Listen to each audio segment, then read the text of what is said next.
Mi hija me pidió que bajara un momento para estirar las piernas. Arrancaron el coche y me dejaron sola entre desconocidos. ¿Te imaginas vivir eso a los 73 años? Hoy, voy a contarte algo que nunca pensé que contaría. Y si tú, por un segundo, sientes que esto parece familiar, solo te pido que dejes un like y te suscribas. Me va a ayudar a continuar desabafando. Me llamo Soledad Ramírez. Tengo 73 años y vivo en las afueras de Morelia, Michoacán. Durante los últimos 3 meses había estado viviendo en casa de mi hija Rebeca y su esposo Sergio, en su departamento del centro de la ciudad. Ellos me dijeron que era solo por unos días, mientras reparaban una fuga de agua en el baño de mi casita. Yo, ingenua de mí, hice espacio en el cuarto de visitas, cociné para toda la familia, lavé la ropa de mis nietos gemelos de 8 años y hasta ayudé con las tareas escolares. Me sentía útil. Creía que, al fin, estábamos conviviendo como una familia de verdad. Mi día comenzaba a las 5 de la mañana. Preparaba café de olla en la estufa pequeña de su cocina. El aroma a canela llenaba el departamento mientras todos dormían. Hacía tortillas a mano para el desayuno, como me enseñó mi madre allá en Pátzcuaro hace más de 50 años.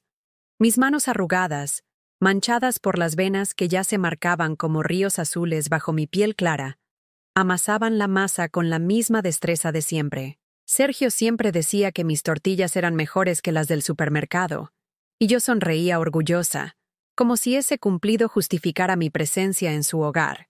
Vestía siempre mi delantal de flores que había bordado yo misma años atrás, cuando mis ojos aún no necesitaban lentes para ver los detalles pequeños. Ese delantal olía a comal caliente, a maseca fresca y a los guisos que preparaba con tanto cariño. Era mi uniforme de abuela útil, de mujer que todavía servía para algo importante. Los niños corrían por la mañana hacia la mesa donde yo ya tenía listos sus huevos revueltos, sus vasos de chocolate caliente y sus loncheras empacadas con sándwiches hechos con el mismo amor con el que había criado a Rebeca. Abuelita Sole, me decían mientras se despedían corriendo hacia la escuela. Esas 2 palabras me llenaban el corazón de una calidez que no había sentido desde que mi esposo Ramón murió hace 5 años. Rebeca trabajaba como secretaria en una oficina gubernamental, salía temprano y regresaba cerca de las 7 de la tarde, siempre cansada, siempre con prisa. Sergio manejaba un taxi de sitio y regresaba a casa con historias de pasajeros difíciles y quejas sobre el tráfico de Morelia. Yo los escuchaba mientras servía la cena, asintiendo comprensivamente, sintiendo que mi papel era ser la ancla tranquila de una familia que se movía demasiado rápido. Una mañana de octubre, cuando las hojas de los árboles de la avenida Madero comenzaban a cambiar de color, Rebeca entró a mi habitación con una sonrisa extraña. Sus ojos café, iguales a los míos, brillaban de una manera que no logré descifrar. Se sentó en la orilla de mi cama individual, esa cama que había sido de los gemelos antes de que compraran literas nuevas. «Mamá», me dijo con voz suave, como cuando preparas un café amargo y necesitas endulzarlo antes de servirlo. Sergio encontró una casa muy linda en las afueras, rumbo a Pátzcuaro. Es perfecta para nosotros. Pensamos en mudarnos allí. ¿Nos quieres acompañar a verla? Sus palabras flotaron en el aire de la habitación pequeña. Por la ventana entraba el ruido familiar de los camiones urbanos, el grito de los vendedores de elotes, el ladrido de los perros del vecindario. Todo eso que había sido mi banda sonora durante esos 3 meses y que, sin saberlo, estaba escuchando por última vez. «Claro que sí, mija», le respondí emocionada, incorporándome en la cama con la energía de alguien que recibe una invitación especial. «Me da mucho gusto que quieran incluirme. ¿Es una casa grande? ¿Con patio para que jueguen los niños?» Rebeca sonrió, pero ahora me doy cuenta de que esa sonrisa no llegó a sus ojos. Era la sonrisa de alguien que ya había tomado una decisión y solo estaba siguiendo un plan. «Sí, mamá. Tiene de todo. Te va a encantar», me aseguró, dándome una palmadita en la mano. «Nos vamos después del desayuno. Ponte tu chaleco bonito, el azul que tanto te gusta». Yo me levanté con una emoción que no había sentido en semanas. Me bañé con cuidado extra. Me puse mi vestido de domingo, el de tela floreada que había comprado en el mercado de artesanías el año pasado. Me peiné mi cabello gris con la raya en medio, como siempre lo había usado, y me coloqué los aretes de perlas que fueron de mi madre. Quería verme presentable para conocer la que tal vez sería nuestra nueva casa. En la cocina, mientras Rebeca y Sergio desayunaban en silencio, preparé mi famoso panqué de plátano. Usé los plátanos que habían estado madurándose en el frutero toda la semana. Agregué nueces picadas y un toque de vainilla. Lo envolví en papel aluminio y lo guardé en mi bolsa de mano. Una bolsa de piel café que había sido mi compañera en cientos de salidas familiares. Para el camino, les dije, mostrándoles el panqué. Se va a enfriar, pero igual está rico. Los gemelos no vendrían con nosotros, se quedarían con la vecina, doña Carmen, que vivía en el departamento de al lado. Es mejor que los adultos vayan solos a ver la casa primero, había dicho Sergio la noche anterior. Me pareció lógico. Subimos al Tsuru blanco de Sergio, un coche que ya tenía sus años, pero que él mantenía limpio y funcionando. Yo me senté atrás, como siempre hacía cuando salíamos los tres. Rebeca se acomodó en el asiento del copiloto, ajustó su cinturón y miró por la ventana mientras Sergio encendía el motor. El trayecto comenzó normal. Salimos del centro de Morelia. Pasamos por la avenida Camelinas. Luego tomamos la carretera hacia Pátzcuaro. Yo miraba el paisaje familiar. Los cerros verdosos, las casitas de adobe, los puestecitos de fruta en las orillas del camino. Todo me recordaba a mi juventud, cuando Ramón y yo hacíamos este mismo recorrido para visitar a mis padres. Pero había algo extraño en el ambiente del coche. Sergio manejaba tenso, sus nudillos blancos alrededor del volante. Rebeca miraba fijamente hacia adelante, sin voltear ni una sola vez a hablarme. El silencio se sentía pesado, como cuando va a llover y el aire se pone espeso. ¿Falta mucho?, pregunté después de una hora de camino. Ya casi llegamos, mamá, respondió Rebeca sin voltearse. Pero seguimos manejando, y manejando. El paisaje cambió. Ya no reconocía los pueblitos por los que pasábamos. Ya no había cerros familiares ni casas conocidas. Estábamos en territorio completamente desconocido para mí. Mi estómago comenzó a sentir esa sensación extraña que aparece cuando algo no está bien, cuando tu instinto te grita que prestes atención. Mis manos, que descansaban sobre mi bolsa de mano, comenzaron a sudar ligeramente. Finalmente, después de casi 2 horas de camino, Sergio detuvo el coche frente a lo que parecía ser un parque. Pero no era el tipo de parque donde llevas a los niños a jugar. Era un espacio grande, vacío, polvoriento. Había algunas bancas viejas de metal, árboles sin hojas, y al fondo, un edificio grande de color beige que no lograba identificar qué era. ¿Esta es la casa?, pregunté confundida, asomándome por la ventana. No, mamá, dijo Rebeca finalmente volteándose hacia mí, y por primera vez en todo el viaje me miró directamente a los ojos. Bájate tantito, ¿sí? Estirar las piernas te va a hacer bien. Has estado sentada mucho tiempo. Algo en su tono me erizó la piel. No era la voz cariñosa de mi hija. Era la voz de alguien siguiendo instrucciones, de alguien que había ensayado esas palabras. ¿Pero por qué aquí?, insistí. No veo ninguna casa. Solo bájate, mamá, por favor. Su voz se volvió más firme, casi impaciente. Yo obedecí. Siempre había obedecido a mis hijos. Siempre había confiado en sus decisiones. Abrí la puerta trasera del coche, puse un pie en el suelo polvoriento, luego el otro. Me incorporé despacio, como siempre hacía para no marearme. Cerré la puerta del coche y di 3 pasos pequeños hacia adelante, estirando mis piernas como Rebeca me había sugerido. Me volteé para preguntarles cuánto tiempo estaríamos allí, pero el coche ya estaba avanzando. ¡Rebeca!, grité. Mi voz se quebró en el aire seco de esa tarde. ¡Sergio! ¡Espérenme! Corrí hacia el coche con los pasos torpes de una mujer de 73 años que no había corrido en años. Mis zapatos de domingo resbalaron en la tierra suelta. Mi bolsa de mano se balanceó violentamente mientras movía mis brazos, tratando de alcanzarlos. «Es una broma, ¿verdad?», les grité con toda la fuerza que tenían mis pulmones. «¡Rebeca! ¡Regresa! ¡Rebeca!». Pero no se detuvieron. El Tsuru blanco dobló la esquina y desapareció detrás de unos árboles grandes. El sonido del motor se desvaneció. Se hizo un silencio absoluto que me rodeó como una manta helada.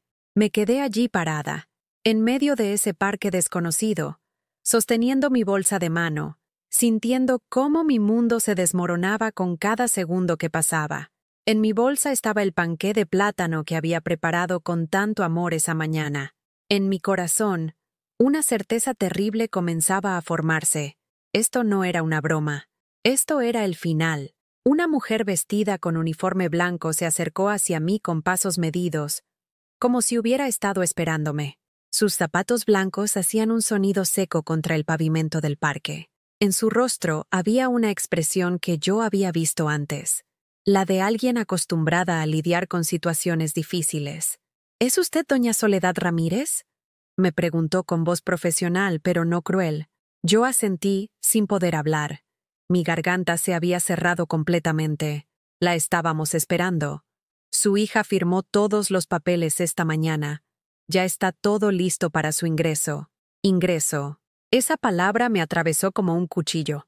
Miré hacia el edificio beige que había visto desde el coche. Ahora podía leer el letrero: Casa de Reposo Jardines del Atardecer. Una residencia de ancianos. Hermosa por fuera, con jardines bien cuidados y fachada moderna.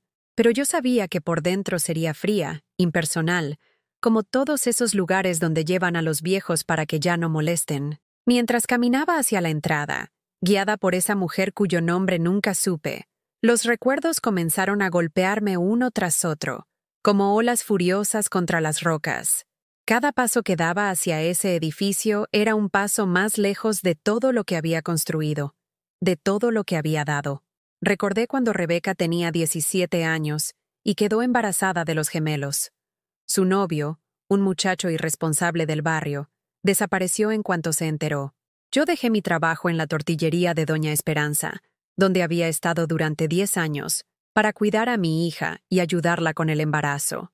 Vendí mis aretes de oro, los únicos que tenía de valor, para pagar el parto en una clínica privada, porque en el Seguro Social la lista de espera era de meses.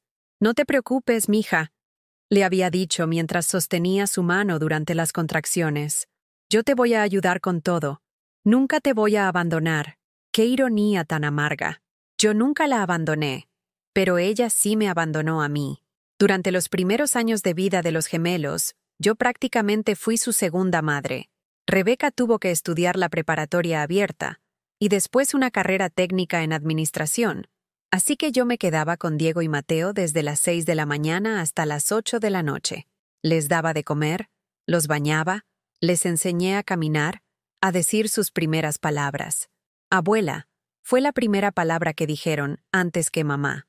Cuando Rebeca conoció a Sergio, yo me alegré muchísimo. Por fin mi hija tendría un hombre que la apoyara, que fuera padre para los niños. Pero desde el principio, Sergio me veía como un estorbo. Era educado conmigo, pero yo sentía su incomodidad cada vez que estaba en su casa. Cuando se casaron, hace 5 años, yo me fui a vivir sola a mi casita, aunque sabía que ellos necesitaban ayuda económica. La mujer del uniforme me llevó por un pasillo largo lleno de puertas idénticas. El olor a desinfectante me mareaba. Mis zapatos de domingo, los que me había puesto emocionada para ver la supuesta casa nueva, resonaban contra el piso de mosaico blanco. En mi mente seguían llegando los recuerdos, como si mi cerebro se hubiera puesto en modo de defensa, recordándome todo lo que había vivido para llegar hasta este momento horrible. Recordé todas las veces que Sergio llegaba a mi casa con los ojos brillosos, hablándome de oportunidades de negocio que requerían una pequeña inversión. La primera vez me pidió 50,000 pesos para comprar un taxi propio. Yo saqué el dinero de mi cuenta de ahorros, la que había estado llenando pesito a pesito durante años, vendiendo tamales los fines de semana en el mercado de Pátzcuaro. «Es un préstamo, suegra», me había dicho con esa sonrisa que ahora sabía que era falsa. En 6 meses le regreso todo con intereses. Nunca me regresó ni un peso. La segunda vez fueron 30,000 pesos para arreglar el taxi que se había descompuesto. La tercera vez, 40,000 para comprar refacciones originales que iban a hacer que el coche durara más años. Siempre había una razón urgente. Siempre había una promesa de devolución. Siempre había una justificación que yo, ingenua, creía. Rebeca nunca me defendía cuando yo, tímidamente, preguntaba por el dinero. Al contrario, me hacía sentir culpable por preguntar. Ay, mamá, Sergio está trabajando muy duro para salir adelante. No le presiones. Cuando Dios quiera, nos va a ir mejor y te vamos a pagar todo. Pero Dios nunca quiso, al parecer. La habitación donde me instalaron era pequeña, con una cama individual, un buró de madera barata y una ventana que daba hacia un patio interior donde no se veía más que concreto y una fuente que no funcionaba. Las paredes eran de color verde pálido, ese verde que usan en los hospitales y que siempre me ha parecido el color de la tristeza. Sobre la cama había una maleta que no era mía. Era una maleta vieja, de plástico azul, con rueditas que se veían desgastadas. La abrí con manos temblorosas. Adentro había ropa que reconocí como mía, pero solo lo más viejo, lo más usado. Mis vestidos buenos no estaban. Mi chal de rebozo que me había tejido mi madre no estaba. Mi colcha bordada que había tardado 2 años en terminar no estaba. Habían empacado para mí como si fuera basura que hay que deshacerse rápido. En el fondo de la maleta encontré una foto enmarcada. Era de los gemelos cuando tenían 4 años, sentados en mis piernas, sonriendo a la cámara. Yo también sonreía en esa foto. Se veía la felicidad genuina en mis ojos arrugados. Recordé ese día perfectamente. Habíamos ido al Parque Cuauhtémoc en Morelia. Compramos raspados de fresa y los niños se habían manchado toda la ropa. Yo los había limpiado pacientemente con toallitas húmedas mientras ellos se reían. «Abuelita, ¿por qué nos quieres tanto?», me había preguntado Diego ese día. «Porque ustedes son mi corazón caminando por fuera», le había respondido, cargándolo para limpiarle mejor la cara. Ahora ese corazón mío estaba roto en 1000 pedazos. Me senté en la cama extraña, en esa habitación que olía a ancianos desconocidos que habían pasado por allí antes que yo, y lloré como no había llorado desde el funeral de Ramón. Pero estas lágrimas eran diferentes. Cuando murió mi esposo lloré de dolor, pero también de amor, por todos los años hermosos que habíamos compartido. Estas lágrimas eran de traición, de humillación, de una soledad tan profunda que me dolía físicamente en el pecho. Recordé todas las navidades que había pagado yo sola, los regalos para los gemelos, la cena navideña, hasta el arbolito que compraba cada año en el mercado de San Juan. Rebeca y Sergio llegaban a mi casa el 24 de diciembre con las manos vacías y se iban el 25 con el estómago lleno y bolsas de comida que yo les preparaba para que llevaran a su casa. «Gracias, suegra, usted siempre tan generosa», decía Sergio mientras cargaba los toppers que yo había llenado con los tamales que me habían costado 2 días preparar. Generosa. Esa palabra ahora me sonaba a estupidez. Recordé cuando Diego se enfermó de apendicitis hace 2 años. La operación costó 60,000 pesos. Rebeca llegó a mi casa llorando, diciendo que no tenían dinero, que el niño se podía morir si no lo operaban rápido. Yo hipotequé mi casa. Firmé papeles que no entendía completamente, con un señor de traje en una oficina que olía a café frío, para conseguir ese dinero. Mi casita, la única cosa de valor que me quedaba, quedó comprometida por un préstamo que sabía que iba a tardar años en pagar. «Te prometo que te vamos a ayudar con los pagos, mamá», me había jurado Rebeca con lágrimas en los ojos. «No vas a estar sola en esto». Pero sí estuve sola. Cada mes, durante 2 años, pagué sola esa deuda, vendiendo tamales, lavando ropa ajena, haciendo cualquier trabajo que mis manos de 73 años pudieran hacer. Rebeca y Sergio desaparecían cuando llegaba la fecha de pago. Siempre tenían gastos inesperados o problemas en el trabajo. Diego se salvó. Creció sano y fuerte, pero nunca supo que su vida le había costado a su abuela su tranquilidad económica y su patrimonio. Una enfermera entró a mi habitación con una bandeja de comida. Era una mujer joven, tal vez de la edad de Rebeca, con el cabello recogido en una cola de caballo y una sonrisa profesional que no llegaba a sus ojos. «Es hora de la cena, doña Soledad», me dijo, dejando la bandeja en el buró. «¿Necesita ayuda para comer? ¿Ayuda para comer?» Como si fuera una inválida mental. Como si tener 73 años significara que había perdido la capacidad de llevarme una cuchara a la boca. «No, gracias», respondí con la poca dignidad que me quedaba. Ella se fue, cerrando la puerta tras de sí. Miré la bandeja. Había un caldo aguado, un pedazo de pollo seco, arroz blanco sin sabor y un vaso de agua. Nada parecido a las comidas que yo preparaba, llenas de sazón y amor. No pude comer. Cada bocado se me atragantaba con el sabor de la traición. Esa noche, acostada en esa cama extraña, mirando el techo blanco que no tenía ninguna marca familiar, ninguna mancha conocida como las que tenía el techo de mi cuarto en casa, seguí recordando. Era como si mi mente hubiera decidido pasarme factura de todos los años en los que había dado sin recibir, en los que había amado sin ser correspondida. Recordé el día que Sergio cumplió años el año pasado. Rebeca me pidió que hiciera su pastel favorito, uno de 3 leches que llevaba 2 días preparar porque había que dejarlo reposar. Gasté casi 500 pesos en ingredientes, usando dinero que había destinado para mis medicinas. Cuando llegué a su casa con el pastel, Sergio ni siquiera me dio las gracias. Lo cortó, sirvió pedazos para todos, y cuando yo extendí mi plato esperando mi porción, él me dijo: «Mejor no, suegra. El azúcar no le conviene a su edad». Y yo me quedé sentada en la mesa, viendo cómo todos comían el pastel que yo había hecho, sin probar ni un bocado. Rebeca no dijo nada. No me defendió.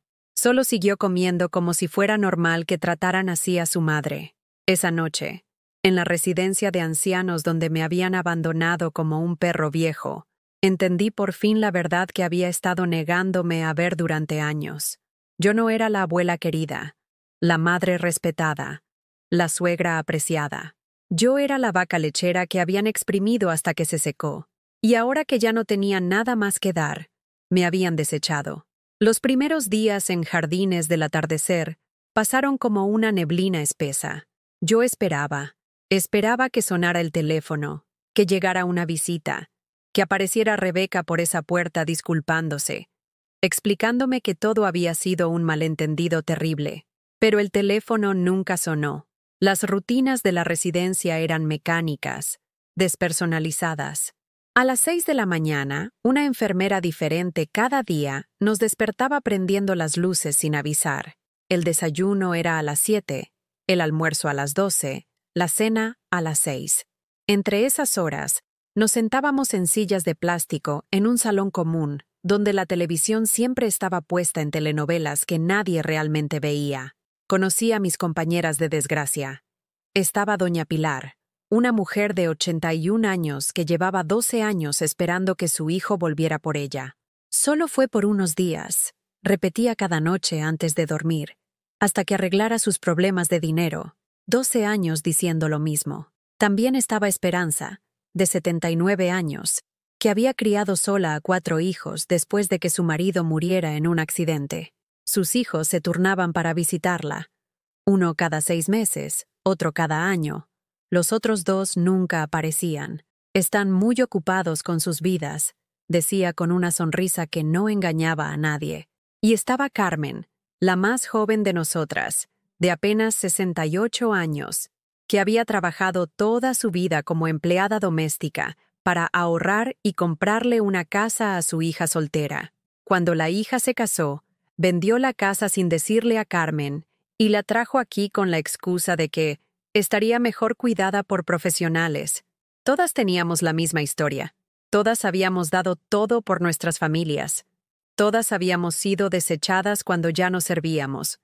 El cuarto día, llegó mi cumpleaños número 74.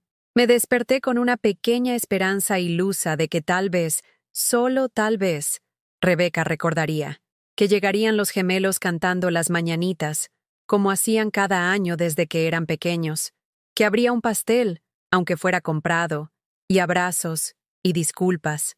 Esperé toda la mañana sentada en el sillón junto a la ventana de mi cuarto, peinada y con mi vestido menos arrugado, mirando hacia la entrada.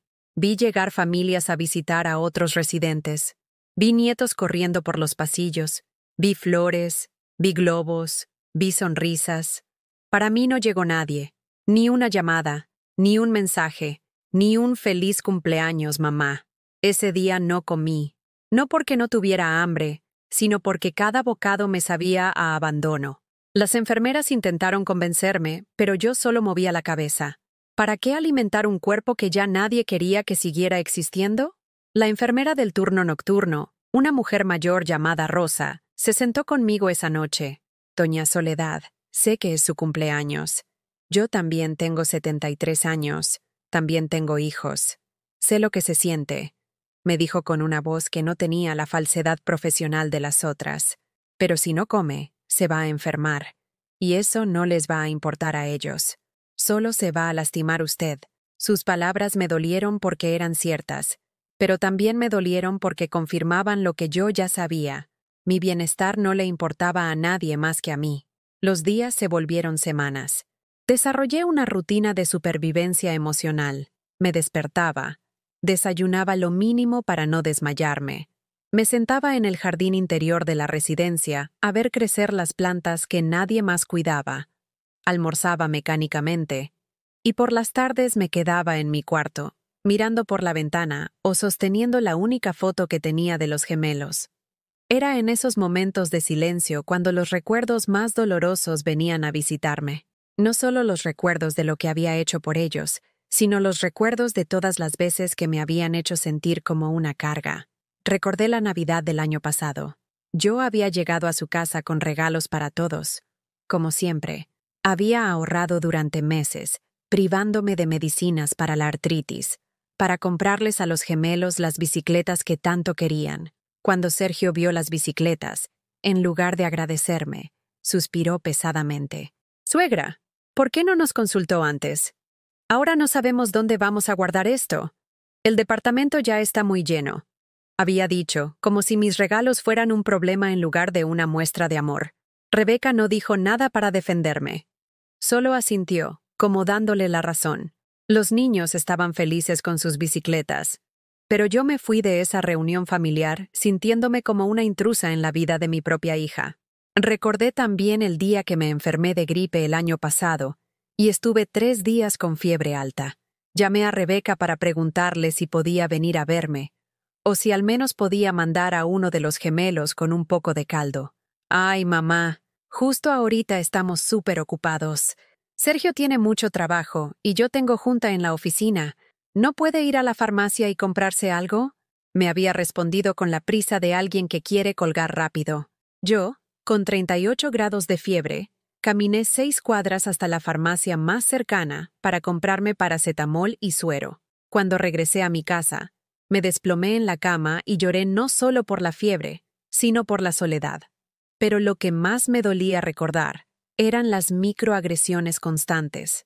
Esos pequeños comentarios que te van matando de a poquito, como gotas de veneno que caen lentamente. «Ay, suegra, ya no se vista así. Se ve muy vieja para su edad». «Mamá, ¿por qué no se tiñe el pelo? Todo gris, se ve muy descuidada. Mejor ya no cocine tanto. La comida le sale muy salada últimamente. ¿Por qué camina tan despacio? Así nunca vamos a llegar. Ya no oye bien, por eso no entiende lo que le decimos». Pequeñas crueldades disfrazadas de preocupación que me iban convenciendo, poco a poco, de que yo era el problema, de que yo era la vieja molesta que no sabía cuándo dejar de estorbar. Una tarde, después de 3 semanas en la residencia, una de las trabajadoras administrativas se acercó a mí con un sobre en la mano. «Doña Soledad, llegó esto por error a su nombre. Parece que es para usted, pero el remitente se equivocó de dirección». Tomé el sobre con manos temblorosas. Era una carta dirigida a señora Soledad Ramírez, pero la dirección era la de la residencia.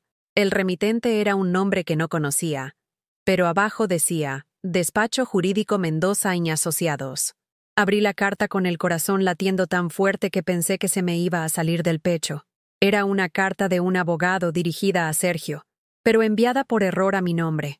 Decía: «Estimado señor Sergio Maldonado, conforme a lo acordado en nuestra reunión del día 15 de octubre, le confirmamos que hemos iniciado los trámites para el traspaso de la propiedad ubicada en calle Hidalgo, Mave 142, Colonia Centro, Pátzcuaro, Michoacán, actualmente registrada a nombre de la señora Soledad Ramírez.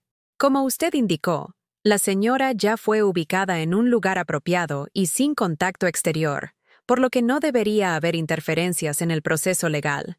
Recomendamos proceder con rapidez ya que el trámite de cesión por incapacidad mental debe completarse antes del 30 de noviembre. Adjuntamos los documentos que requieren su firma y la de su esposa como beneficiarios directos. Las letras se difuminaron frente a mis ojos. La carta se me cayó de las manos. El mundo se tambaleó a mi alrededor. Mi casa, mi casita en Pátzcuaro, la que había comprado pesito a pesito trabajando en la tortillería, la que había pagado durante 20 años, la única cosa de valor que tenía en este mundo. Me la estaban robando.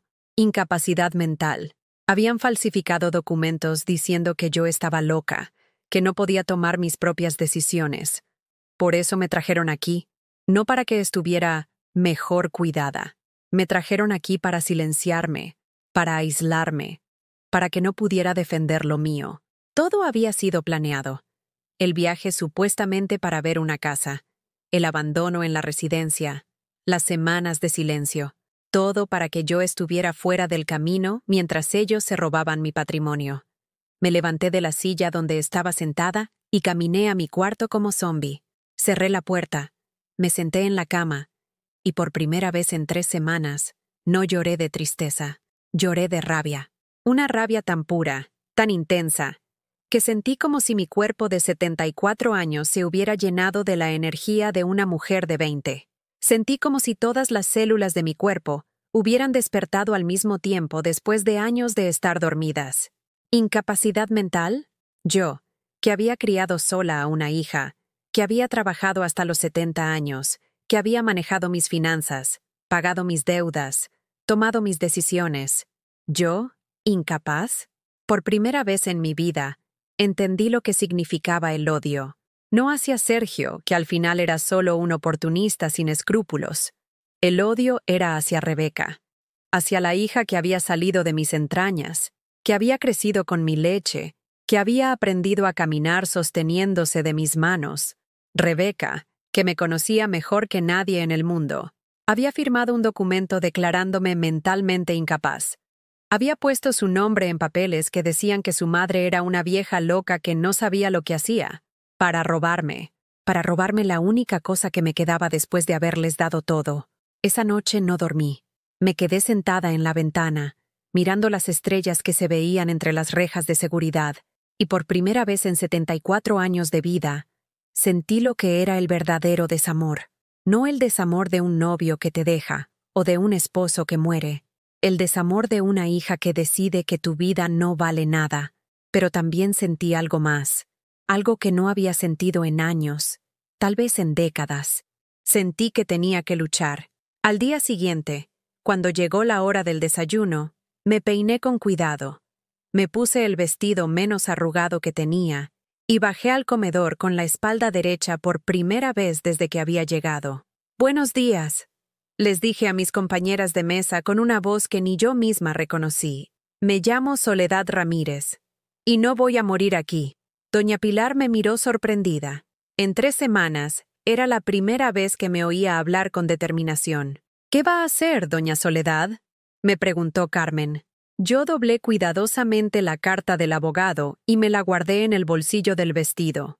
«Voy a recuperar mi vida», respondí. «Y voy a enseñarles a mi hija y a su marido que una mujer de 74 años puede ser más peligrosa de lo que se imaginan». Por primera vez en semanas, sonreí. Y era una sonrisa que daba miedo. Mi primer acto de rebeldía comenzó con algo aparentemente insignificante. Pedí hablar por teléfono. «Disculpe, señorita», le dije a la recepcionista, una muchacha de unos 25 años que siempre me hablaba como si fuera una niña. «Necesito hacer una llamada telefónica urgente». «Ay, doña Soledad, usted sabe que las llamadas se hacen solo con autorización de familiares». Su hija dejó muy claro que no quería que la molestaran con llamadas innecesarias. Me respondió sin levantar la vista de su revista de chismes. «No voy a llamar a mi hija», dije con una firmeza que me sorprendió a mí misma. «Voy a llamar a un abogado». Ahí sí levantó la vista. Me miró como si un perro hubiera empezado a hablar. «¿Un abogado? ¿Para qué necesita usted un abogado? Eso no es asunto suyo, jovencita. Solo necesito usar el teléfono. Es mi derecho». La palabra derecho la incomodó visiblemente. Fue a consultar con alguien más y regresó 5 minutos después con cara de molestia. Tiene 10 minutos, no más. Marqué el número que había memorizado de los anuncios clasificados del periódico que leía en el salón común. Defensores de adultos mayores, DIF Michoacán. Sonó 3 veces antes de que contestara una voz de mujer. Buenos días. Habla licenciada Patricia Morales. ¿En qué le puedo ayudar? Buenos días, licenciada. Me llamo Soledad Ramírez. Estoy en una residencia de ancianos donde me trajeron sin mi consentimiento y acabo de descubrir que están tramitando el robo de mi casa, diciendo que soy mentalmente incapaz. ¿Usted me puede ayudar? Hubo un silencio del otro lado. Señora Ramírez, lo que me cuenta es muy grave. ¿Puede darme más detalles? Le conté todo lo que pude en los 10 minutos que me habían dado. La licenciada Morales me escuchó sin interrumpir, haciendo preguntas específicas que me confirmaron que sabía exactamente de qué estaba hablando. Señora, lo que le están haciendo es fraude y abuso hacia adultos mayores. Es un delito grave. ¿Tiene usted algún documento que compruebe lo que me dice? Tengo una carta que llegó por error. Es de un abogado que está ayudando a mi hija y su esposo a robar mi casa. Perfecto.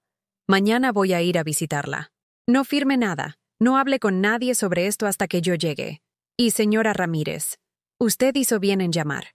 Muchas personas en su situación nunca lo hacen. Colgué el teléfono con el corazón acelerado, pero, por primera vez en semanas, con esperanza. Esa misma tarde, como si hubieran sentido que algo había cambiado, llegó Rebeca. Apareció en mi cuarto sin avisar, vestida con su mejor ropa, cargando una bolsa de plástico y una sonrisa que no me engañó por un segundo. Se veía nerviosa, inquieta, como alguien que viene a hacer un trabajo desagradable pero necesario. ¡Mamá!, exclamó con una alegría tan falsa que me dieron ganas de vomitar. ¿Cómo estás? Te traje algunas cositas. Yo estaba sentada en mi cama, sosteniendo la foto de los gemelos. La miré acercarse como si fuera una extraña, porque eso era lo que era ahora para mí, una extraña que compartía mi sangre, pero no mi corazón. ¿Ahora sí te acordaste de que tienes madre? Le dije sin levantarme, sin sonreír, sin hacer el más mínimo esfuerzo por parecer contenta de verla. Su sonrisa tembló un poco, pero se recuperó. Ay, mamá, no empieces con eso. He estado súper ocupada con el trabajo y los niños. Ya sabes cómo es. Pero siempre estoy pensando en ti. Sacó de la bolsa unas galletas baratas y una botella de champú. Mira, te traje tus galletas favoritas y champú para que te mantengas arregladita. Galletas de a 5 pesos y champú del más barato. Eso era lo que valía para ella después de 74 años de vida y todo lo que había hecho por su familia. ¿Y los niños?, pregunté, aunque sabía que la respuesta me iba a doler. Están en la escuela, ya sabes. Pero te mandan muchos saludos. Mintió sin siquiera pestañear. Diego me dijo, dile a la abuela que la extraño mucho. Mentira. Si Diego realmente hubiera dicho eso, habría venido conmigo. Los niños no mienten sobre esas cosas. Solo los adultos mentimos para quedar bien. ¿Cómo está la casa nueva?, le pregunté, mirándola directamente a los ojos. Esa que fuimos a ver el día que me trajeron aquí. Se puso pálida. Sus manos comenzaron a temblar ligeramente. ¿Cuál casa, mamá? No entiendo. La casa que Sergio supuestamente había encontrado. La razón por la que me subieron al coche ese día. ¿Ya se mudaron? Mamá, creo que estás un poco confundida. Nosotros nunca hemos pensado en mudarnos. Tú querías venir aquí porque dijiste que ya no podías vivir sola, ¿no te acuerdas? La miré con una mezcla de incredulidad y asco. Ahí estaba, mi propia hija, mirándome a los ojos y diciéndome que la realidad que yo había vivido no había existido, tratando de convencerme de que yo había perdido la razón, de que mis recuerdos eran fantasías de una mente enferma. Eso se llama gaslighting, aunque yo no sabía esa palabra en ese momento. Solo sabía que me estaba tratando como si fuera una demente, y que esperaba que yo lo creyera. Rebeca, le dije con una voz tan fría que hasta a mí me dio escalofríos. Yo sé perfectamente lo que pasó. Sé que me trajeron aquí con engaños. Sé que me abandonaron. Y sé que están tratando de robar mi casa diciéndole a un abogado que soy mentalmente incapaz. Su cara cambió completamente. La máscara de hija preocupada se cayó y apareció la cara real. Pánico, culpa y algo peor, molestia. Molestia porque su plan perfecto se había arruinado. Mamá, no sé de qué estás hablando. Creo que alguien te está llenando la cabeza de ideas raras. Aquí en estos lugares, las ancianas se ponen a inventar cosas. No me digas anciana como si fuera un insulto. Exploté, levantándome de la cama con una energía que no sabía que tenía. Y no me hables como si fuera idiota. Tengo 74 años, no 4. Rebeca retrocedió, sorprendida por mi reacción. Nunca me había visto así. Durante toda su vida, yo había sido la madre sumisa, la que se aguantaba todo, la que nunca alzaba la voz, la que siempre entendía y perdonaba. Está bien, cálmate, dijo con esa voz condescendiente que usan con los niños berrinchudos. No te agites así, te puede dar algo. Mejor vamos a hablar de otras cosas. No, vamos a hablar de mi casa, de mi propiedad, de los documentos que firmaste diciendo que tu madre está loca. ¿Qué documentos? Mamá, creo que necesitas que te revise el doctor. A veces, a la edad, la mente empieza a... ¡Cállate! Grité con una fuerza que hizo que 2 enfermeras vinieran corriendo. No te atrevas a decirme que estoy loca. El único documento de incapacidad mental que debería existir es el tuyo, por ser tan estúpida como para creer que tu propia madre no se iba a dar cuenta. Las enfermeras entraron alarmadas. ¿Qué pasa aquí, doña Soledad? ¿Se siente bien?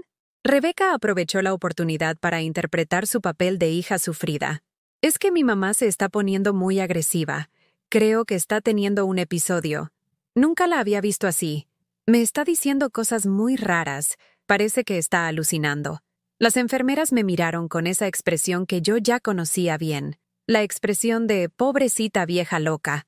Una de ellas se acercó a mí con una jeringa en la mano. «Doña Soledad, le vamos a poner algo para que se calme». «No», grité. «No estoy loca. Ella es la que miente. Pregúntenle por qué no ha venido a verme en un mes. Pregúntenle por qué me trajo aquí con engaños». Pero no me escucharon. Para ellas, yo era solo otra anciana desequilibrada que se ponía violenta cuando recibía visitas. Habían visto el mismo patrón cientos de veces. Me inyectaron algo que me hizo sentir como si tuviera algodón en el cerebro. Rebeca se despidió de mí con un beso en la frente que me supo a traición. «Descansa, mamá. Mañana te vas a sentir mejor». Cuando se fue, me quedé sola con el sabor amargo de la medicina en la boca y la certeza de que la batalla apenas estaba comenzando. Esa noche, acostada en la oscuridad de mi cuarto, escuché voces en el pasillo. Era Rebeca hablando con la directora de la residencia. «Doctora, estoy muy preocupada por el comportamiento de mi madre. Nunca había estado tan agresiva. Creo que está empeorando». «Es normal, señora Maldonado. Los pacientes con demencia senil a menudo tienen episodios de paranoia. Creen que los familiares los quieren lastimar. Inventan historias sobre robos o conspiraciones. Es parte de la enfermedad. ¿Hay algo que se pueda hacer? No quiero que esté sufriendo. Podemos ajustar su medicación. Hay nuevos tratamientos que ayudan a controlar la agitación. Pero necesito que usted firme unos papeles autorizando el tratamiento psiquiátrico». «Por supuesto, doctora. Lo que sea mejor para ella». Cerré los ojos y sentí cómo las lágrimas rodaban por mis mejillas hacia la almohada. No solo me estaban robando mi casa, también me estaban robando mi cordura. Oficialmente. Pero en ese momento de desesperación absoluta, recordé la voz de la licenciada Patricia Morales. «Usted hizo bien en llamar. Mañana vendría alguien que me creería. Alguien que sabía que los hijos también pueden ser criminales, que las familias también pueden ser el peor enemigo, que el amor también puede convertirse en el arma más cruel». Por primera vez en un mes, me dormí con una sonrisa en los labios. La guerra había comenzado, y yo no pensaba rendirme. La licenciada Patricia Morales llegó al día siguiente, exactamente como había prometido. Era una mujer de unos 45 años, con el cabello corto y una mirada que me recordó a la de mi madre, directa, sin tonterías, lista para pelear por lo que era justo. Cuando entró a mi cuarto, yo estaba sentada en la cama con la carta del abogado en las manos y todos los documentos que había logrado reunir, la escritura de mi casa que siempre llevaba en mi bolsa, mis identificaciones, y hasta recibos viejos de los pagos de la hipoteca que demostraban que yo era la dueña legítima. «Buenos días, señora Ramírez. Soy Patricia Morales», me dijo estrechando mi mano con firmeza. «Vengo a escuchar su historia». Durante 2 horas, le conté todo lo que había vivido, todo lo que había dado, todo lo que me habían hecho. Ella tomaba notas en una libreta, hacía preguntas específicas, y lo más importante, me creía. Sus ojos nunca mostraron esa expresión de lástima condescendiente que había visto en las enfermeras. Me miraba como lo que yo era, una mujer inteligente que había sido víctima de un fraude. «Señora Ramírez», me dijo cuando terminé de hablar, «lo que le están haciendo se llama abuso patrimonial hacia adultos mayores, y es un delito federal. Pero también tengo que decirle algo. Su caso no va a ser fácil. Su hija ya inició el proceso legal para declararla incapaz, y tienen documentos médicos de esta residencia que apoyan su versión». Mi corazón se hundió. «¿Entonces no hay nada que hacer?» «No dije eso», me respondió con una sonrisa que me dio esperanza. «Dije que no iba a ser fácil, pero tenemos una ventaja muy grande. Usted está aquí hablando conmigo con total claridad, respondiendo preguntas complejas, recordando fechas exactas y nombres específicos. Eso no lo hace una persona con demencia senil». Me explicó que iba a solicitar una evaluación psiquiátrica independiente, realizada por especialistas del DIF, que no tuvieran ningún conflicto de interés con la residencia. También iba a pedir una investigación sobre cómo había llegado yo ahí y quién había autorizado mi internamiento. «Pero, señora Ramírez, necesito preguntarle algo muy importante», me dijo, mirándome seriamente. «¿Está usted dispuesta a pelear hasta el final? Porque esto va a significar enfrentar a su hija en los tribunales. Va a ser doloroso, muy doloroso».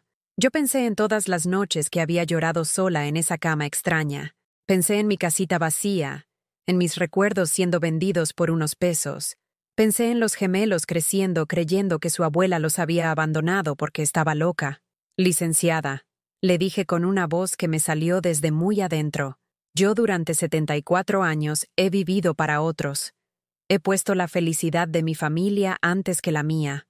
He perdonado, he sacrificado, he cedido. Pero hay una línea que nadie puede cruzar. Nadie me va a quitar mi dignidad diciendo que estoy loca. Nadie me va a robar lo único que tengo. Estoy lista para pelear». Patricia sonrió y cerró su libreta. «Entonces empezamos hoy mismo». Los siguientes días fueron un torbellino de actividad. Patricia trajo a un psiquiatra del DIF, el doctor Fernando Ruiz, que me hizo una evaluación completa. Durante 3 horas me hizo preguntas, pruebas de memoria, ejercicios de lógica, evaluaciones de mi estado emocional. Cuando terminó, me dijo algo que me hizo llorar de alegría. «Señora Ramírez, usted no solo no tiene demencia senil, sino que tiene una capacidad mental excelente para su edad. Su memoria es precisa, su razonamiento lógico es correcto, y su orientación temporal y espacial es perfecta. Quien haya dicho que usted es mentalmente incapaz, o miente o no sabe nada de medicina». Ese mismo día, Patricia llegó con más noticias. «Señora Ramírez, hice una investigación sobre su internamiento aquí. Su hija firmó documentos diciendo que usted había solicitado voluntariamente ingresar a la residencia por problemas de depresión y deterioro cognitivo, pero nunca presentó una evaluación médica previa que justificara esa declaración. Es decir, mintió en documentos oficiales. También me contó que había hablado con el abogado que estaba tramitando el robo de mi casa. El licenciado Mendoza pensó que yo era la abogada de su hija y me dio información muy valiosa. Me confirmó que el proceso de cesión de su propiedad se basa únicamente en la declaración de incapacidad que firmó Rebeca, sin ningún sustento médico real. Es un fraude perfectamente documentado. Una semana después, llegó el momento que yo había estado esperando y temiendo al mismo tiempo. Patricia me dijo que tenía autorización judicial para sacarme de la residencia mientras se resolvía mi caso. ¿Significa que puedo irme? Significa que es usted libre de irse. El juez dictaminó que su internamiento fue irregular y que usted tiene derecho a elegir dónde vivir mientras se investiga el caso. Ese día, cuando salí por la puerta principal de Jardines del Atardecer, sentí como si hubiera estado conteniendo la respiración durante meses y finalmente pudiera llenar mis pulmones de aire fresco. El sol me pegaba en la cara de una manera que me hizo recordar lo que significaba estar viva. Patricia me llevó a un pequeño departamento que el DIF tenía para casos como el mío, un lugar seguro donde podía vivir mientras se resolvía todo legalmente. Era pequeño pero limpio, con una cocineta, una sala chiquita y, lo más importante, una puerta que yo podía abrir y cerrar cuando quisiera. Esa primera noche, me quedé despierta hasta muy tarde, sentada en un sillón que no era lujoso pero era mío de momento, tomando té de manzanilla en una taza que había elegido yo misma en una tiendita del barrio. Por primera vez en meses, el silencio de mi alrededor no era el silencio del abandono, era el silencio de la paz. Al día siguiente, Patricia me llevó a hacer algo que me emocionó más de lo que esperaba: abrir una cuenta de banco nueva, solo a mi nombre, con mi identificación y mi firma. Durante décadas, todo mi dinero había pasado por cuentas que manejaba Sergio, o había sido efectivo que gastaba inmediatamente en necesidades familiares. Tener mi propia cuenta, aunque fuera con los pocos pesos que me quedaban, me hizo sentir como una persona independiente por primera vez en años. «Señora Ramírez», me dijo el cajero del banco mientras me entregaba mi tarjeta nueva, «esta cuenta es completamente suya. Nadie más puede acceder a ella sin su autorización por escrito. Completamente mía». ¡Qué palabras tan hermosas! También me ayudó a conseguir un trabajo de medio tiempo en una panadería del barrio. No era gran cosa, solo envolvía pan dulce y atendía a clientes unas cuantas horas al día. Pero el dueño, don Luis, era un hombre de mi edad que había perdido a su esposa el año anterior y entendía lo que significaba empezar de nuevo a los 70 años. «Doña Soledad, aquí no importa cuántos años tenga», me dijo el primer día. «Solo importa que venga con ganas de trabajar y tratar bien a la gente. Eso se ve que lo tiene de sobra». Por primera vez en meses, me fui a dormir cansada del trabajo honesto en lugar de cansada de llorar. Mis manos olían a harina y azúcar en lugar de a las pastillas de la residencia. Mi espalda me dolía por estar de pie envolviendo pan, no por estar encorvada de tristeza. Una tarde, mientras barría la entrada de la panadería, vi una figura pequeña que se acercaba corriendo por la banqueta. Era Diego, uno de los gemelos. Venía solo, con su uniforme escolar y su mochila al hombro. «¡Abuela!», gritó cuando me vio, y se abalanzó hacia mí con esos brazos de niño de 8 años que pueden curar cualquier herida del alma. Yo dejé caer la escoba y lo abracé con tanta fuerza que pensé que lo iba a lastimar. Olía a gises, a sudor de recreo, a la inocencia de alguien que no sabía nada de las maldades de los adultos.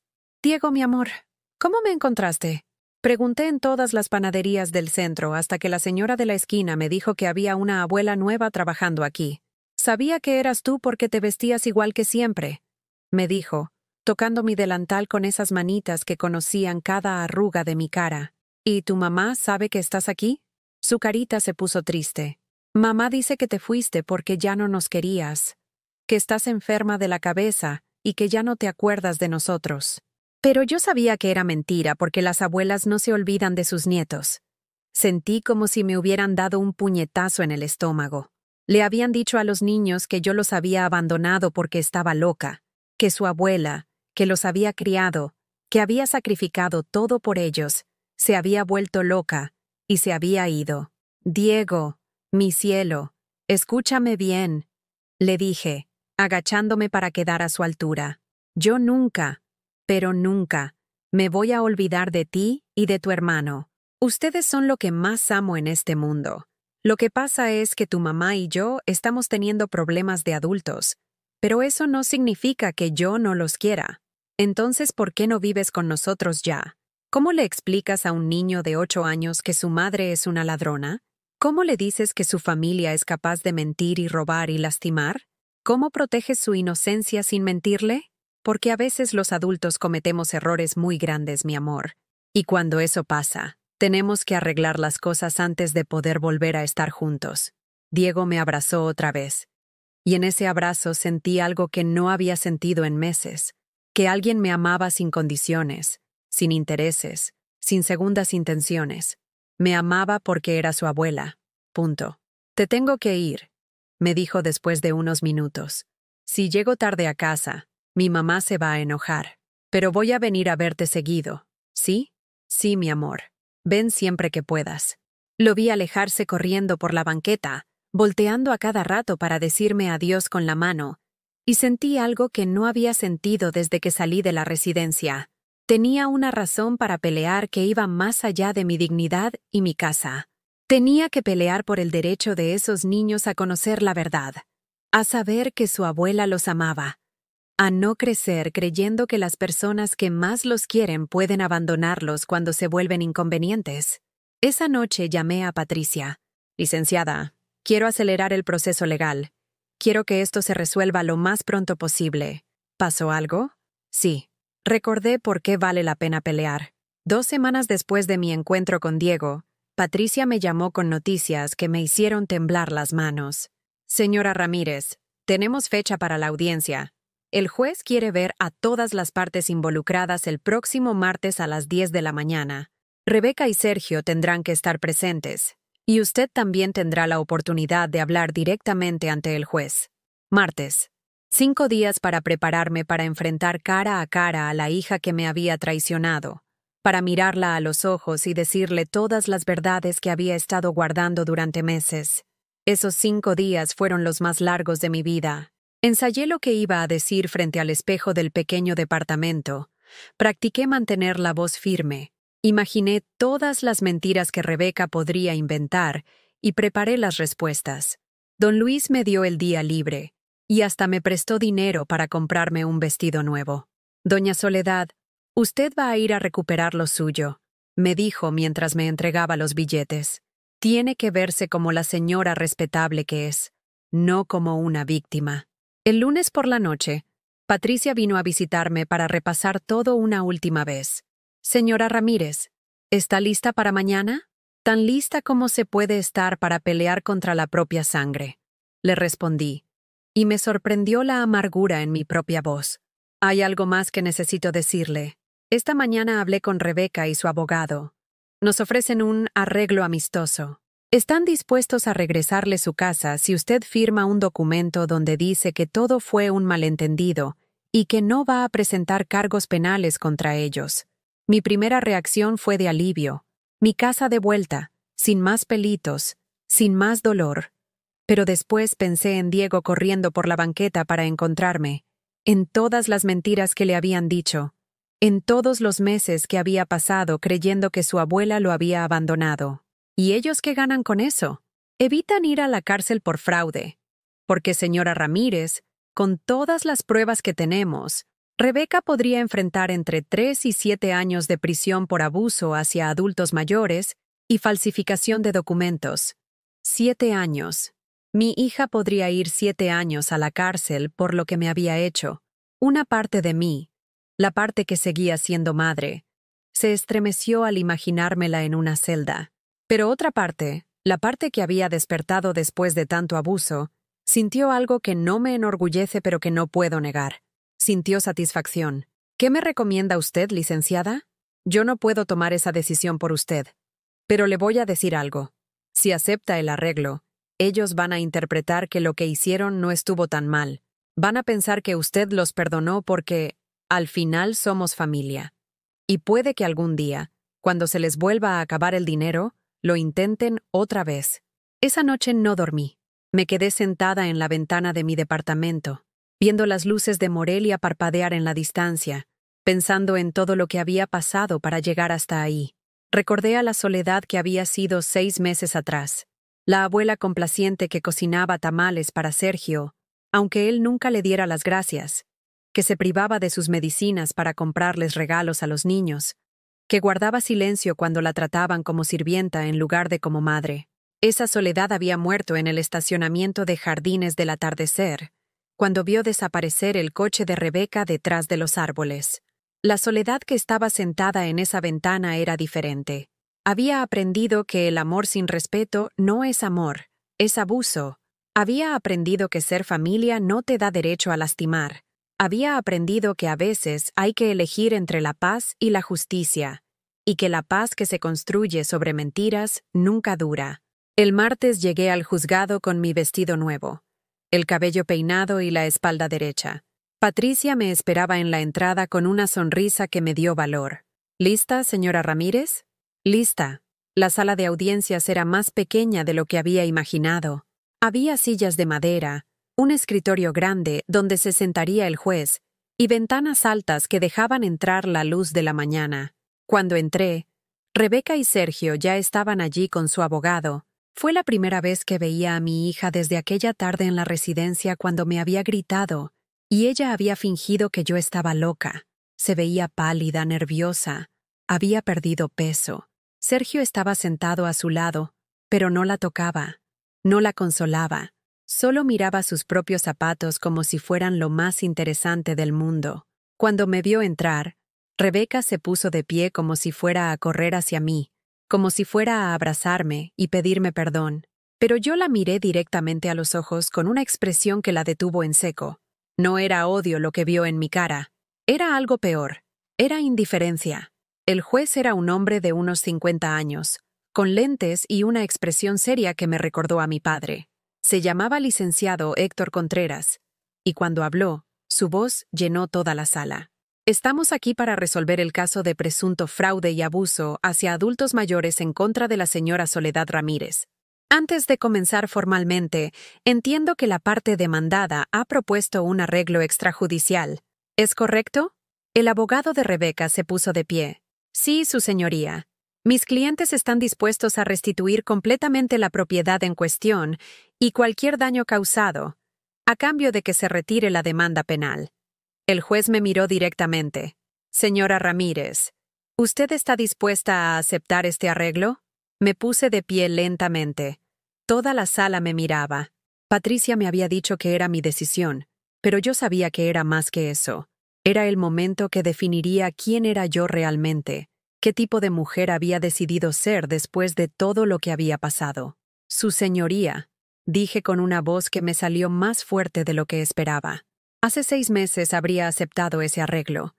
Habría dicho que éramos familia, que los malentendidos se perdonan, que lo importante era estar juntos otra vez. Miré a Rebeca. Tenía lágrimas en los ojos, pero yo ya no me iba a dejar conmover por sus lágrimas. Había llorado demasiado por ella, pero yo ya no soy la mujer que era hace 6 meses. Esa mujer murió el día que me abandonaron en un parque como un perro viejo. La mujer que está aquí hoy sabe que lo que me hicieron no fue un malentendido. Se llama fraude, abuso y crueldad calculada. Mi voz se hacía más firme con cada palabra. Mi hija no solo me robó mi casa, me robó mi libertad, mi dignidad, mi derecho a decidir sobre mi propia vida. Le dijo a mis nietos que su abuela se había vuelto loca y los había abandonado. Falsificó documentos médicos diciendo que yo no tengo capacidad mental. Me condenó a pasar mis últimos años encerrada en una residencia para que nadie pudiera escuchar mi versión de los hechos. Rebeca había empezado a llorar abiertamente. «Mamá, por favor, no me digas mamá», le grité, y mi voz resonó en toda la sala. Una hija no le hace esto a su madre. Una hija no miente sobre la salud mental de la mujer que la crió sola, que se sacrificó por ella, que hipotecó su casa para salvar a su nieto. Me volví hacia el juez. Su señoría, yo no quiero su dinero, no quiero sus disculpas, no quiero un arreglo que les permita seguir creyendo que lo que hicieron no estuvo tan mal. Quiero justicia. Quiero que paguen por sus crímenes como pagaría cualquier extraño que le hubiera hecho esto a una anciana indefensa. El silencio que siguió a mis palabras fue absoluto. Rebeca sollozaba. Sergio seguía mirando el suelo. Su abogado parecía incómodo. El juez tomó notas en silencio durante unos minutos que se sintieron eternos. «Señora Ramírez», me dijo finalmente, «entiendo su posición, pero quiero asegurarme de que entiende las implicaciones. Si rechaza el arreglo y seguimos con el proceso penal, su hija podría enfrentar una sentencia de prisión considerable. Lo entiendo perfectamente, su señoría. Y mi respuesta es la misma. Que se haga justicia». Rebeca se puso de pie tambaleándose. «Mamá, por favor, piénsalo. Piensa en los niños. ¿Quieres que Diego y Mateo crezcan sabiendo que su madre está en la cárcel por tu culpa? Esas palabras fueron la gota que derramó el vaso. Me acerqué a ella, y por primera vez en mi vida, miré a mi hija con verdadero desprecio. ¿Por mi culpa?, le dije en voz baja, pero lo suficientemente alta para que todos escucharan.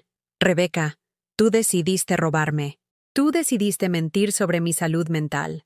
Tú decidiste abandonarme. Tú decidiste destruir a tu propia madre por dinero. Si vas a la cárcel, va a ser por tus decisiones, no por las mías. Me dirigí hacia el juez una última vez. Su señoría, durante 74 años he sido la mujer que perdona, que entiende, que se sacrifica por la familia. Hoy decido ser la mujer que dice, hasta aquí, que la ley siga su curso. El juez asintió solemnemente. Muy bien, señora Ramírez. Se rechaza el arreglo extrajudicial. Procederemos con el juicio penal. La fecha de la próxima audiencia será... Pero yo ya no estaba escuchando. Estaba mirando a Rebeca, que se había desplomado en su silla, cubriéndose la cara con las manos. Una parte muy pequeña de mí, la parte que siempre sería su madre, sintió pena por ella, pero una parte mucho más grande, la parte que había aprendido a valorarse a sí misma, se sintió libre por primera vez en décadas.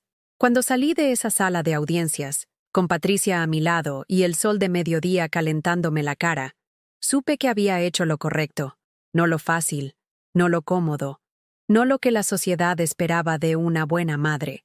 Había hecho lo justo, y por primera vez en mi vida, eso me bastaba. 3 meses después de la audiencia, mi vida había cambiado de maneras que nunca imaginé posibles a los 74 años. El juicio había terminado 2 semanas atrás. Rebeca fue sentenciada a 4 años de prisión por fraude y abuso hacia adultos mayores. Sergio recibió 3 años como cómplice. Su abogado había alegado que eran primeros delincuentes y que habían actuado en un momento de desesperación económica, pero el juez fue claro. El abuso hacia los adultos mayores es uno de los crímenes más cobardes que existen, porque se aprovecha de la confianza y el amor. Cuando el juez leyó la sentencia, yo no sentí alegría ni satisfacción. Sentí algo más profundo, justicia, la confirmación de que mi vida tenía valor, de que lo que me habían hecho estaba mal, de que yo tenía derecho a defenderme. Recuperé mi casa, por supuesto. Pero cuando volví a ella después de 6 meses, ya no era la misma mujer que había salido con una bolsa de panqué esa mañana de octubre.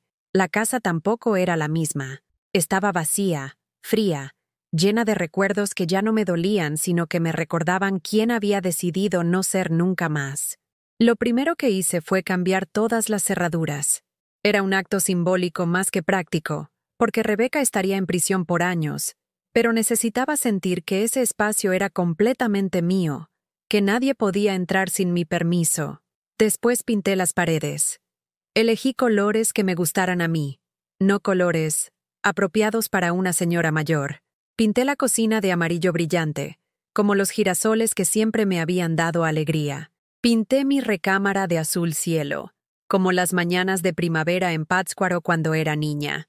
Por primera vez en décadas, decoré mi casa pensando solo en mí. Compré plantas para todos los rincones, porque me encantaba ver crecer cosas nuevas. Compré un sillón cómodo para leer, un lujo que nunca me había permitido porque estaba muy caro, o no había espacio, o cualquier otra excusa que había inventado para no gastar en mí misma. Pero el cambio más importante no fue en mi casa, fue en mí.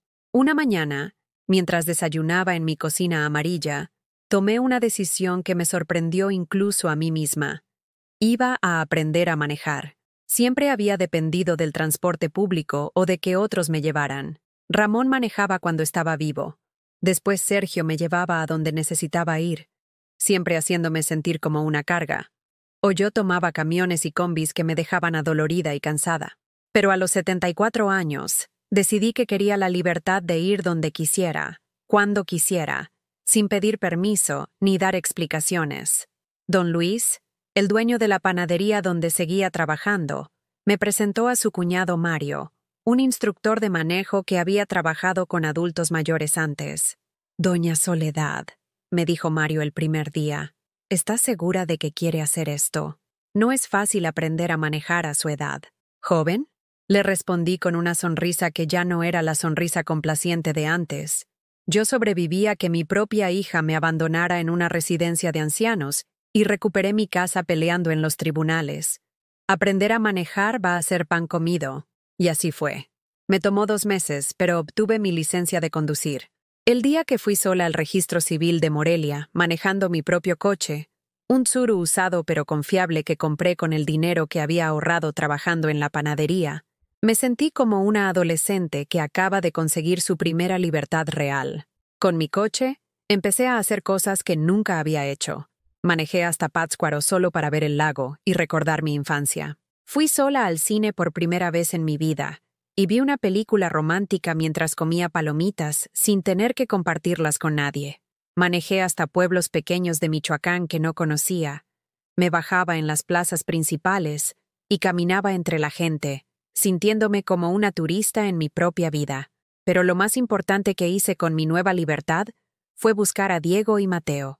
Sabía dónde vivían porque Patricia me había dado la dirección. Sabía que estaban viviendo con la hermana de Sergio mientras sus padres estaban en prisión. Me estacioné afuera de su escuela un día y esperé a que salieran. Cuando Diego me vio, su carita se iluminó de una manera que me llenó el corazón. «Abuela, ¿tienes carro?» «Sí, mi amor. Aprendí a manejar». «¿En serio? ¡Qué padre! ¿Nos puedes llevar a dar una vuelta?» Miré hacia donde estaba Mateo, que me observaba con expresión cautelosa. Era más reservado que su hermano. Siempre había sido así, y los últimos meses habían sido confusos para él. «Hola, Mateo», le dije suavemente. «Hola, abuela», respondió, pero no corrió a abrazarme como Diego. «¿Quieren que vayamos a tomar un helado? Podemos hablar». En la nevería, los niños me contaron cómo había sido su vida los últimos meses. La tía Cristina era buena con ellos, pero no era su mamá. Extrañaban su casa, sus juguetes, su rutina. No entendían completamente por qué sus padres estaban en la cárcel. Solo sabían que habían hecho algo malo relacionado conmigo. «Abuela», me preguntó Mateo con esa seriedad que a veces tienen los niños, «¿es cierto que mandaste a mi mamá a la cárcel?» La pregunta me dolió, pero había decidido que con mis nietos solo habría verdad, adaptada a su edad, pero verdad al fin. «Mateo, tu mamá hizo algo muy malo. Me quitó mi casa mintiendo y me dejó encerrada en un lugar donde no quería estar. Cuando alguien hace algo malo, aunque sea familia, tiene que haber consecuencias. Yo no mandé a tu mamá a la cárcel. Ella se mandó sola cuando decidió hacer algo incorrecto. ¿Pero la perdonas?», preguntó Diego. Esa era la pregunta que yo misma me había estado haciendo durante meses. «Perdonar no significa pretender que algo malo no pasó», les expliqué. «Perdonar significa que yo no voy a cargar con odio en mi corazón, pero eso no significa que las cosas puedan volver a ser como antes». Empecé a verlos una vez por semana. Los recogía en la escuela, íbamos a comer helado o al parque, y los regresaba con su tía. Al principio, Cristina estaba nerviosa conmigo. No sabía si yo les haría daño a los niños por rencor hacia sus padres. Pero con el tiempo vio que mis visitas les hacían bien, que los niños necesitaban saber que alguien de su familia original los amaba sin condiciones. Durante una de esas visitas, Diego me preguntó algo que me cambió la perspectiva de todo. «Abuela, ¿por qué mi mamá hizo eso contigo si tú siempre fuiste buena con nosotros?» Era una pregunta imposible de responder completamente, pero intenté darle una respuesta que pudiera entender. «A veces, Diego, las personas toman decisiones muy malas cuando tienen miedo o cuando quieren cosas que no les pertenecen. Tu mamá no aprendió a valorar lo que tenía, siempre quería más. Y cuando quieres más de lo que te corresponde, a veces lastimas a las personas que más te quieren. Pero tú no eres así, ¿verdad, abuela?» «Espero que no, mi amor. Espero haber aprendido a valorar lo que tengo». Y era cierto. Por primera vez en mi vida, yo valoraba lo que tenía. Mi casa que ahora era realmente mía, mi trabajo que me daba propósito, mi coche que me daba libertad, mi salud que me permitía disfrutar todo lo anterior, y sobre todo, mi dignidad recuperada. Una tarde, mientras manejaba de regreso a casa después de dejar a los niños, me detuve en el mirador que está en la carretera entre Morelia y Pátzcuaro. Bajé del coche y me quedé viendo el paisaje que había visto 1000 veces, pero que ahora parecía diferente. Los cerros verdes se extendían hasta el horizonte. El lago brillaba bajo el sol de la tarde, y las nubes se movían lentamente por el cielo azul. Todo era igual que siempre, pero yo era completamente diferente. Pensé en la soledad que había sido, la que se levantaba a las 5 de la mañana para hacer tortillas para gente que no se las agradecía, la que gastaba su dinero en regalos para nietos que después les decían que su abuela estaba loca, la que perdonaba cada humillación porque así es la familia. Esa soledad había muerto el día que me abandonaron en el parque, y había sido un funeral necesario. La soledad que estaba parada en ese mirador había aprendido que el amor propio no es egoísmo, es supervivencia. Había aprendido que decir no te hace mala persona, te hace persona completa. Había aprendido que a veces hay que dejar que las consecuencias de las acciones de otros recaigan sobre ellos, aunque duela, aunque seas familia, aunque los hayas parido. Saqué mi teléfono y me tomé una foto.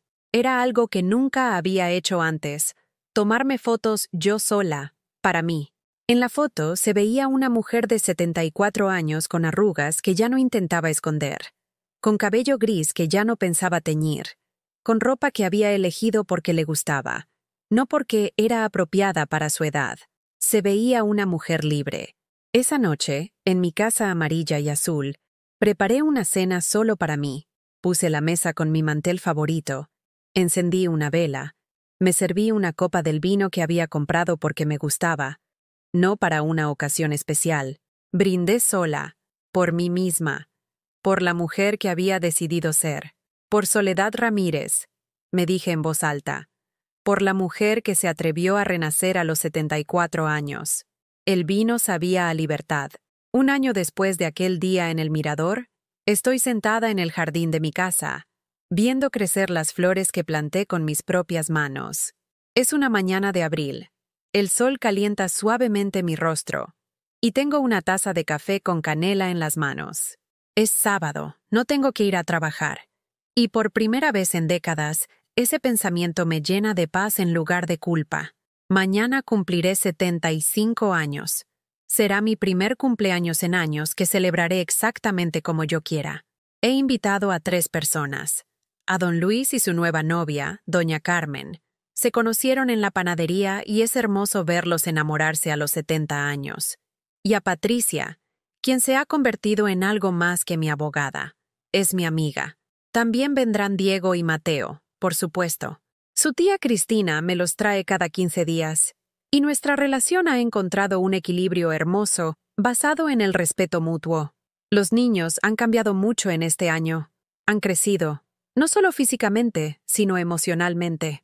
Al principio me hacían preguntas constantes sobre sus padres, sobre cuándo saldrían de la cárcel, sobre si las cosas volverían a ser normales. Poco a poco, han entendido que la normalidad que conocían no era saludable para nadie, ni siquiera para ellos. Diego me dijo el mes pasado algo que me llenó de orgullo. Abuela, la tía Cristina dice que eres la mujer más valiente que conoce. Dice que le enseñaste que uno no tiene que aguantar que lo traten mal, aunque sea familia. Mateo, siempre más reflexivo, me comentó hace unas semanas. Abuela, antes yo pensaba que los adultos siempre tenían razón. Ahora sé que a veces los adultos se equivocan y que está bien decirles que no. Estos niños están aprendiendo lecciones que yo tardé 74 años en entender. Eso me da esperanza. Hace 3 meses recibí una carta de Rebeca desde la prisión. La primera comunicación directa entre nosotras desde el día del juicio. Patricia me preguntó si quería leerla, y yo le dije que sí, pero solo si ella la leía primero para asegurarme de que no era otra manipulación. La carta era larga, llena de disculpas que sonaban genuinas pero que llegaron demasiado tarde. Rebeca decía que había tenido mucho tiempo para pensar, que entendía lo que me había hecho, que jamás se había imaginado que terminaría en la cárcel. Decía que Sergio la había convencido de que yo no me daría cuenta del traspaso de la casa, que habían pensado decirme después que la habían vendido para invertir el dinero en algo mejor para toda la familia. Mentiras sobre mentiras para justificar lo injustificable. Pero al final de la carta había una frase que me hizo llorar. Mamá, ahora entiendo que tú no me mandaste a la cárcel. Yo me mandé sola cuando decidí que tu amor era tan seguro que podía lastimarte sin consecuencias. Me equivoqué en todo. Era lo más cercano a una disculpa real que había recibido de ella en toda mi vida. No le respondí la carta. No porque siguiera enojada, sino porque no tenía nada que decirle. El perdón no requiere conversación. Es algo que haces dentro de ti, para ti, no para la persona que te lastimó. ¿Perdoné a Rebeca? Sí, en el sentido de que ya no cargo odio en mi corazón, pero perdonar no significa olvidar, y definitivamente no significa permitir que vuelva a lastimarte. Cuando salga de prisión en 3 años, si quiere tener una relación conmigo, tendrá que ser en mis términos, con límites claros, con respeto mutuo, y con la certeza de que la soledad que va a encontrar no es la misma que se dejaba maltratar en silencio. Mi vida ahora es diferente de maneras que no podría haber imaginado. Sigo trabajando en la panadería, pero ahora don Luis me ha hecho socia menor del negocio. Resulta que tengo buen ojo para los números y mejor instinto para tratar con los clientes. Hemos abierto una segunda sucursal cerca del mercado de Pátzcuaro, y yo la manejo 3 días a la semana. Aprendí a usar una computadora. Sí, a los 75 años. Una jovencita que trabaja en la panadería me enseñó. Y ahora manejo las cuentas del negocio en Excel, y hasta tengo Facebook donde publico fotos de los panes que horneamos. Me uní a un grupo de mujeres de mi edad que se llama Mujeres que Renacen. Nos juntamos todos los miércoles en el Centro Comunitario de Morelia para platicar, hacer manualidades y apoyarnos unas a otras. Muchas de nosotras hemos pasado por situaciones similares, hijos que nos vieron como bancos personales, familias que nos trataron como sirvientas, esposos que nos controlaron económicamente. En ese grupo aprendí que mi historia no es única. Aprendí que el abuso hacia los adultos mayores es más común de lo que pensamos, y que muchas veces viene de las personas que más amamos. También aprendí que nunca es demasiado tarde para cambiar tu vida si tienes el valor de hacerlo. La coordinadora del grupo, una psicóloga llamada doctora Elena Vázquez, me pidió que contara mi historia en una conferencia para familias. Al principio me daba vergüenza, pero después entendí que mi experiencia podía ayudar a otras mujeres que estaban viviendo lo que yo viví. La familia no es solo sangre, les dije a las 50 personas que vinieron a escucharme. La familia es respeto, es cuidado mutuo, es amor que no lastima. Si alguien te maltrata, aunque sea tu hijo, aunque sea tu hija, tienes derecho a defenderte. Tu edad no te quita el derecho a la dignidad. Después de esa conferencia, 3 mujeres se acercaron a contarme que sus hijos las estaban presionando para vender sus casas, que se sentían como una carga, que no sabían cómo decir que no. Las puse en contacto con Patricia y con los servicios del DIF. 2 de ellas pudieron resolver sus problemas hablando directamente con sus familias. La tercera tuvo que tomar medidas legales, pero recuperó el control de su patrimonio. Me di cuenta de que mi historia no había terminado con mi renacimiento personal. Mi historia ahora incluía ayudar a otras mujeres a encontrar su propia fuerza. Hace un mes me compré algo que jamás pensé que tendría: una motocicleta, pequeña, automática, perfecta para una mujer de mi edad que quiere sentir el viento en la cara. Don Luis pensó que me había vuelto loca, pero Patricia me apoyó completamente. «Doña Soledad», me dijo, «usted se ganó el derecho de hacer cualquier cosa que la haga feliz, sin pedirle permiso a nadie». Y tiene razón. Me gané ese derecho sufriendo, luchando y aprendiendo a valorarme a mí misma. Esta mañana, mientras tomo mi café en el jardín que planté con mis propias manos, en la casa que recuperé con mi propia valentía, pienso en todo el camino que recorrí para llegar hasta aquí. Pienso en la soledad que hace 2 años se levantaba cada día para servir a otros sin esperar nada a cambio. Pienso en la mujer que creía que su valor dependía de cuánto se sacrificara por su familia. Pienso en la abuela que guardaba silencio ante cada humillación, porque así son las cosas. Esa mujer se merecía respeto, se merecía amor, se merecía consideración, pero no sabía cómo pedirlo, no sabía que tenía derecho a exigirlo. La mujer que soy ahora sí lo sabe. No es que me haya vuelto egoísta o cruel. Sigo siendo generosa. Sigo ayudando a quien lo necesita. Sigo siendo cariñosa con mis nietos. Pero ahora lo hago desde la elección, no desde la obligación. Ahora lo hago porque quiero, no porque otros esperan que lo haga. La diferencia es enorme. Miro hacia el futuro y por primera vez en décadas lo veo lleno de posibilidades en lugar de obligaciones. Quiero viajar, conocer lugares que siempre me dieron curiosidad.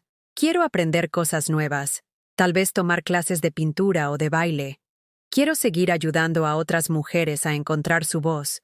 Quiero vivir los años que me quedan para mí, no para otros. El sol está subiendo en el cielo. Las flores de mi jardín se están abriendo completamente, y yo siento una paz profunda que no había conocido jamás. Es la paz de alguien que por fin está en armonía consigo misma. Si tú que estás escuchando mi historia te identificas con algo de lo que viví, si sientes que alguien en tu familia te está maltratando, aprovechándose de ti, o haciéndote sentir como una carga, quiero que sepas algo muy importante. Tú vales. Tu bienestar importa. Tu felicidad no es menos importante que la de otros, aunque sean tus hijos, aunque seas mayor, aunque dependas de ellos económicamente. Nunca es demasiado tarde para decir hasta aquí. Nunca es demasiado tarde para exigir respeto. Nunca es demasiado tarde para elegir tu propia felicidad. ¿Alguna vez has vivido algo parecido a lo que yo viví? ¿O conoces a alguien que esté pasando por una situación similar? Cuéntamelo en los comentarios. Y si esta historia te tocó el corazón, si te hizo reflexionar sobre el valor que tienes como persona sin importar tu edad, déjame tu like y suscríbete al canal. Tal vez tu apoyo ayude a que esta historia llegue a alguien que necesita escucharla hoy, porque a veces, una historia de valentía puede ser el empujón que alguien necesita para cambiar su vida, como cambié la mía a los 74 años. Nunca es demasiado tarde para renacer.